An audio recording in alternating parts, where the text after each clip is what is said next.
ஈரோடு மாவட்டம் கோபிச்செட்டிப்பாளையம் அருகே சாலை விபத்தில் மூளைச்சாவடைந்த ரவிச்சந்திரன் என்பவரின் உடல் உறுப்புகள் தானம் செய்யப்பட்டன. தந்தை மறைந்தாலும் அவர் பிறர் மூலம் வாழ வேண்டும் என்ற உன்னத நோக்கில் அவரது பிள்ளைகள் மற்றும் மனைவி எடுத்த முடிவை தொடர்ந்து ரவிச்சந்திரனின் உறுப்புகள் அறுவை சிகிச்சை மூலம் பெறப்பட்டு பலருக்கு பொருத்தப்பட்டன. இதனைத் தொடர்ந்து கொடிவேரி மயானத்தில் நடைபெற்ற இறுதி சடங்கின் போது அவரது உடலுக்கு அரசு சார்பில் வருவாய் மற்றும் காவல்துறை அதிகாரிகள் மலர் வளையம் வைத்து மரியாதை செய்தனர். உயிரிழந்த நிலையிலும் சமூக அக்கறையுடன் செயல்பட்ட அக்குடும்பத்தினரை மக்கள் நிகழ்ச்சியுடன் பாராட்டி வருகின்றனர்.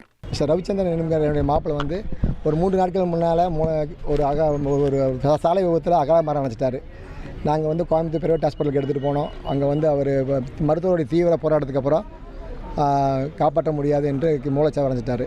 அப்போ அதுக்கப்புறம் நாங்கள் பங்கு பங்காளியாக மாமா மச்சாங்கோட்டெல்லாம் சேர்ந்து என்ன முடிவு பண்ணோம், சரி இவருக்கு ஆகாத இந்த உறுப்புகள் மண்ணோட மண்ணாக போகாட்டியதுக்கு மற்றவங்களுக்கு பயன்பட்டு அப்படிங்கிறதுக்காக நம்ம உள்ளூரில் இருக்கிற எங்கள் பங்கு பங்காளி மாமா மச்சான் எல்லாம் சேர்ந்து ஒரு முடிவு எடுத்து இந்த உடல் உறுப்பு தானம் பண்ணலான்னு முடிவு பண்ணோம்.